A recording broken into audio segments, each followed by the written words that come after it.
Magandang araw ka channel. Ang tutorial natin ngayon ay magtuturo tayo ng mga basic Excel tutorial. At tinuro ko siya mga ka-channel para sa mga ka-channel natin dyan na nag-uopisina na gumagamit ng Excel. Na imbis na gamitan ng formula is minamanual nila yung kanilang trabaho sa Excel, which is pagka ginamitan mo ng formula is mas mapapadali na yung trabaho mo at saka mas mababawasan niya yung sakit mo sa ulo kung paano gawin yung ginagawa mo sa Excel. Sa mga nagtatanong kung gaano karami yung alam ko sa Excel ka-channel is ito lang po ang sagot ko dyan. Sa Excel ka-channel, kaya ko siyang utusan na yung itatype kong number is i-convert niya by words. Halimbawa, magta-type ako ng 500 tapos itatype niya by words. Tapos Excel mga ka-channel, kaya ko din siyang utusan ng mga bagay na gusto kong ituro sa kanya mga ka-channel. Ganun karami yung alam ko sa Excel mga ka-channel. Pero bago mo panoorin yung video ko na to mga ka-channel, kung bago ka pa lang sa channel ko, pa-click naman ako ng like, subscribe, and hit the notification bell para updated ka sa mga video ko. Ang mga video ko mga ka-channel ay mga tutorial tulad ng yung mapapanood kung saan may matututunan ka kahit konti. Hanggang dito na lang mga ka-channel, simulan na tayo.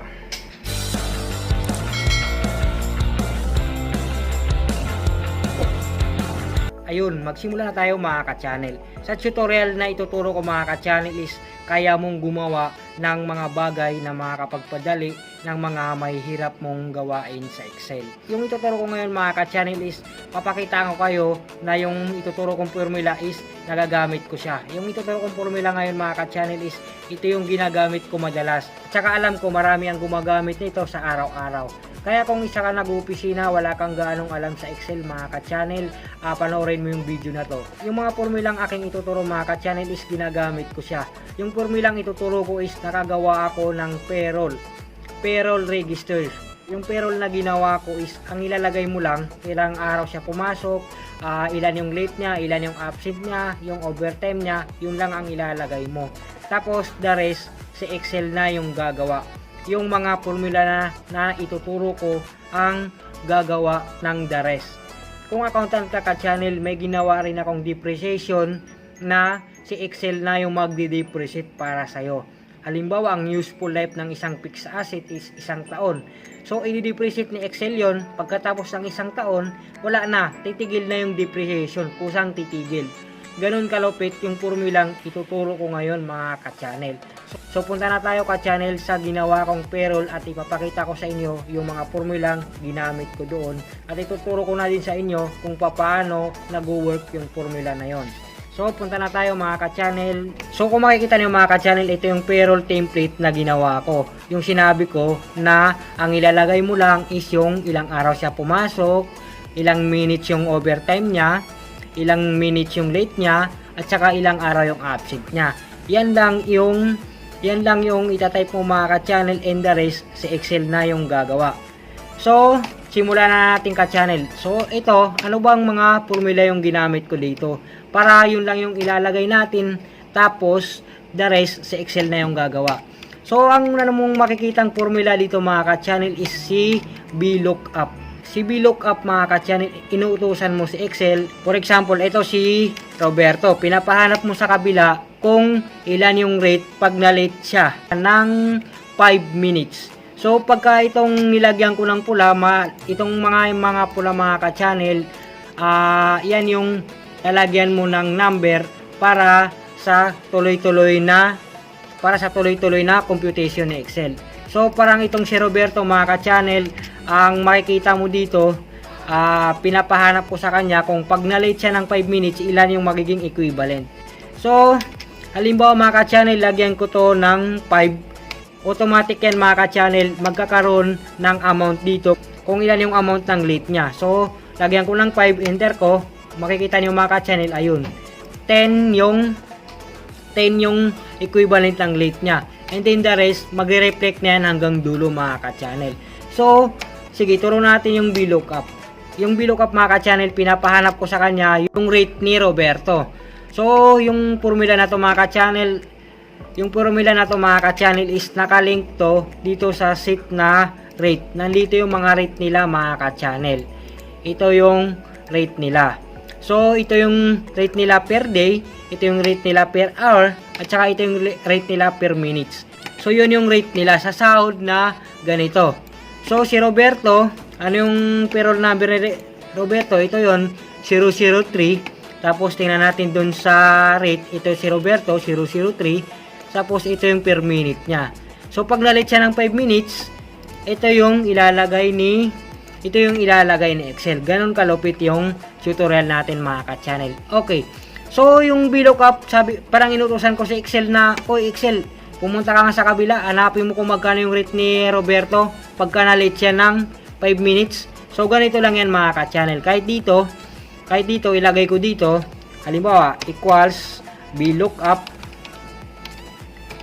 ganito ginagawa yan ka-channel. VLOOKUP, tapos, ito, yung number ni Roberto, yun yung pinaka-reference natin mga ka-channel, yung number ni Roberto, yung employee number ni Roberto kung nagtatrabaho si Roberto.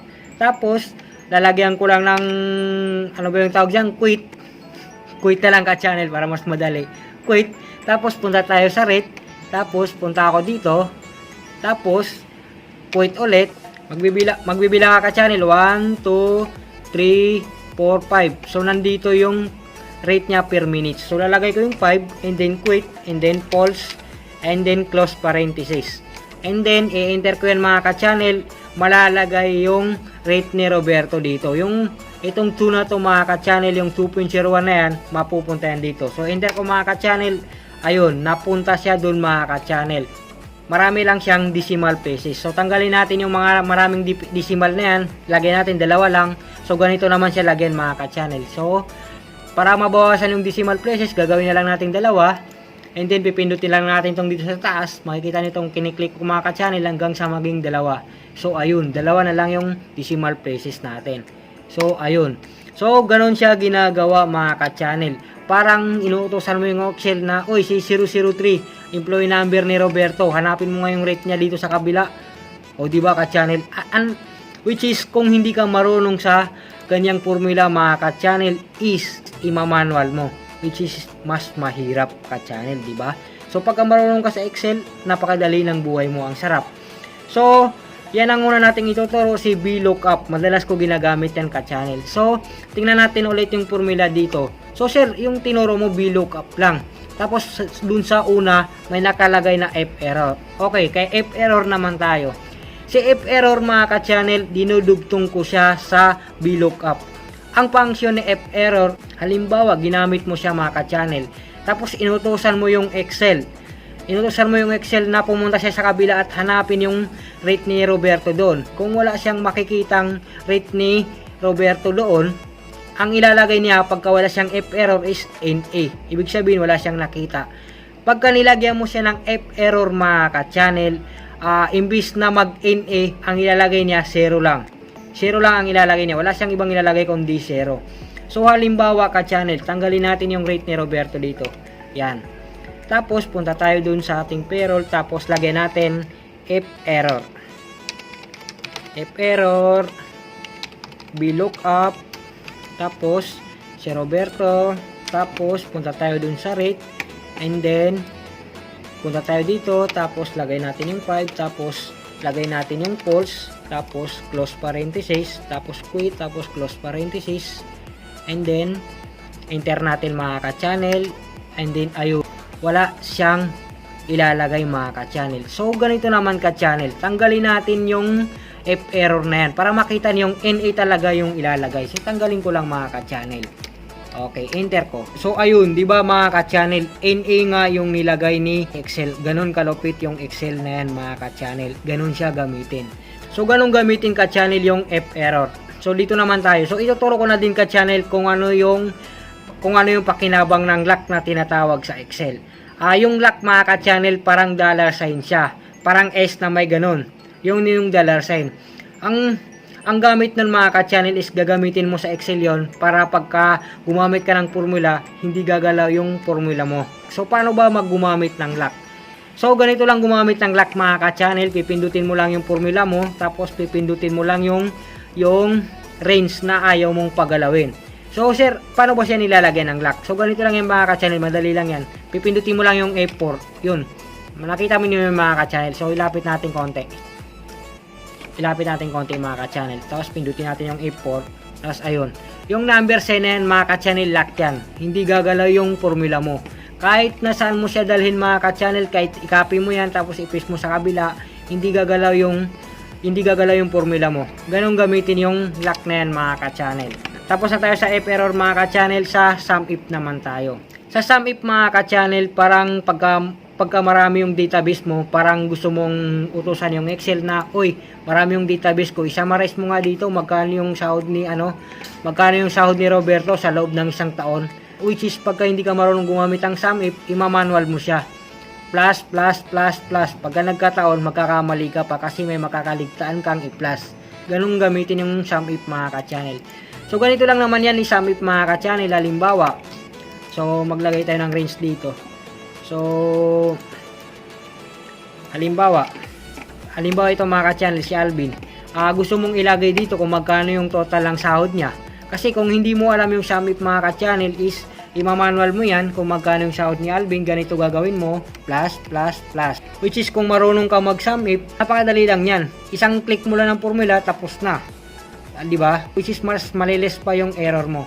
So ganito naman yan mga ka-channel. Equals sum if,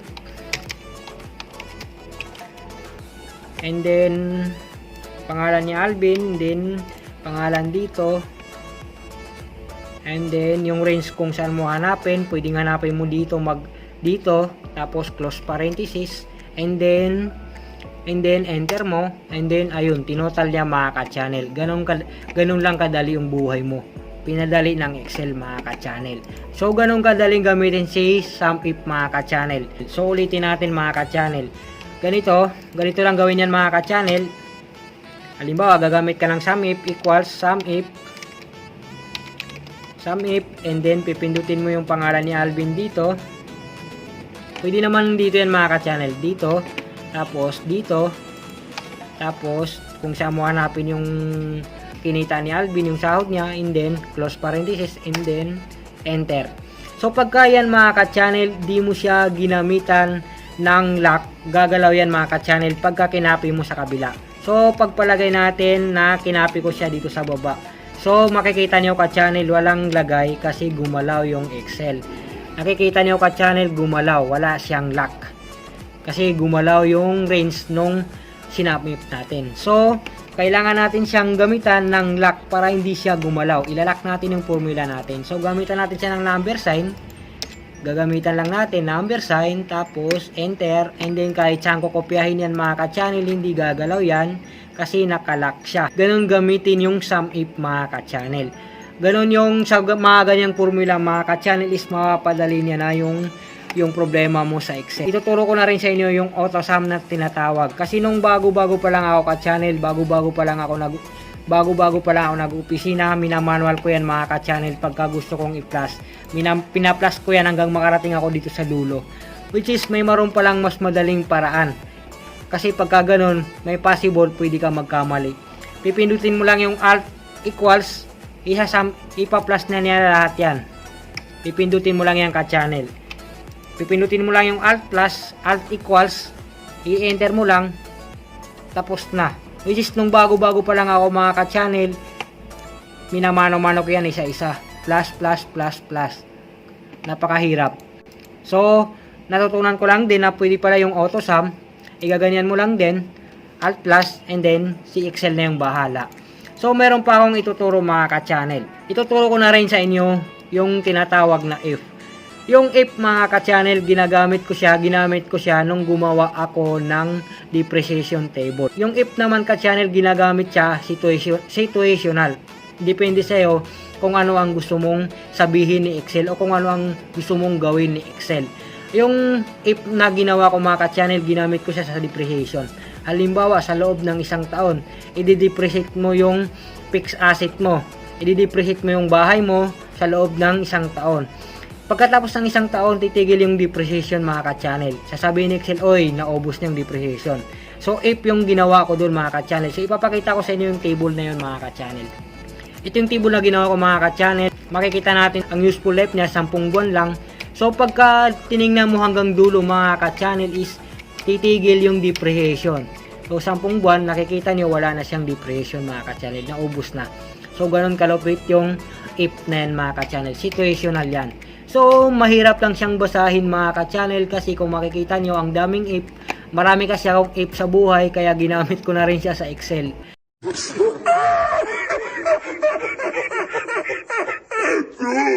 Kaya yun, if ganito, ang if mga ka-channel parang tinuturuan mo yung si Excel na, oy, gawin mo nga to. Tapos pag hindi mo nagawa, gawin mo nga ulit to. Tapos pag hindi mo nagawa, gawin mo nga ulit to. Ganun yung if na yan mga ka-channel. So sample lang ko kayo kung paano ginagamit yung if. So balik tayo dun sa aking payroll template. Okay, ganito mga ka-channel. Halimbawa, 75, 74, 73, 76, 78. Halimbawa mga ka-channel, teacher ka. Tapos gusto mong makita, ayaw mong isa-isahin, gusto mong sabihin mismo ni Excel na, uy, bagsak to, uy, pasado to. Tapos ganito lang yung gagawin mo ka-channel. Gagamitan lang natin ng F.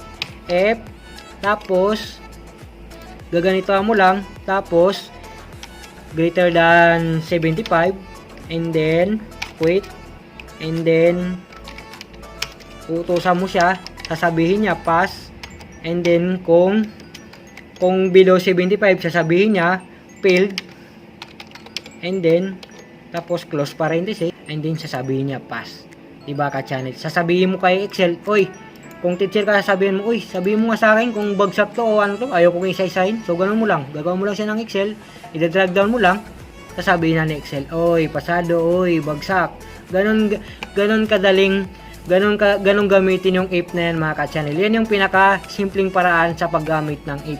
Meron pa akong isang ituturo mga ka-channel. Halimbawa mga ka-channel, may malaki kang database. Gusto mong i-match ni Excel sa database mo ngayon at sa database mo noon.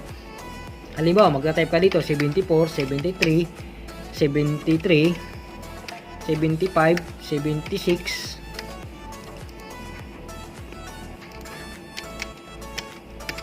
76, 78. Tapos sasabihin mo sa kanya, pagka-match sasabihin mo true. Pagka-match sasabihin mo true. Pagka hindi match sasabihin mo false. So ganito lang yan ka-channel. Gagamitan mo lang siya ng maraming equals, and then enter mo lang, sasabihin niya kung false or true. Kasi drag down mo lang, and then true, false. So makikita niyo mga ka-channel match. Tapos pag hindi match sasabihin niya false. Diba ka-channel? Napakadali lang.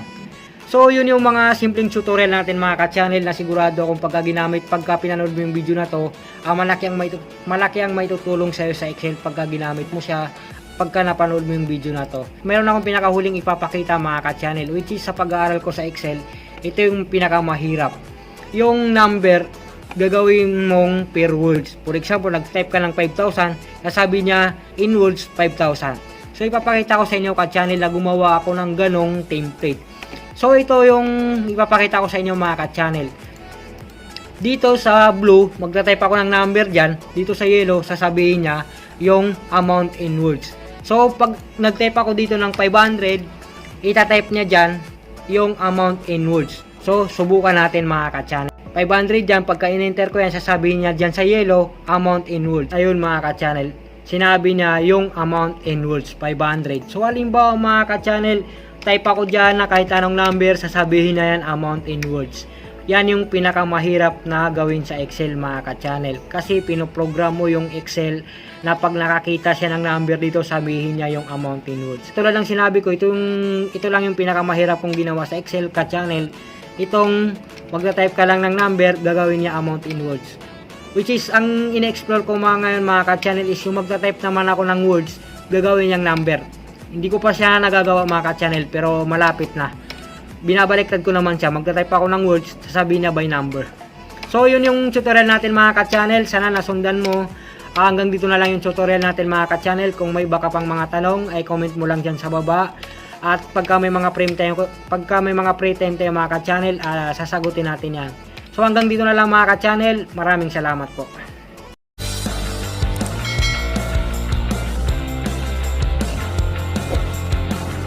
Ayun, hanggang dito na lang yung tutorial natin mga ka-channel. Sana may natutunan ka. Ako may natutunan ka ka-channel. Paklik naman ako ng like, subscribe, and hit the notification bell para updated ka sa mga video ko. Ang mga video ko mga ka-channel, tulad ng sinabi ko sa naunang parte ng video na to, ang mga video ko ay mga tutorial na sigurado akong pagka pinanood mo ay may matututunan ka kahit konti. So hanggang dito na lang mga ka-channel, maraming salamat po.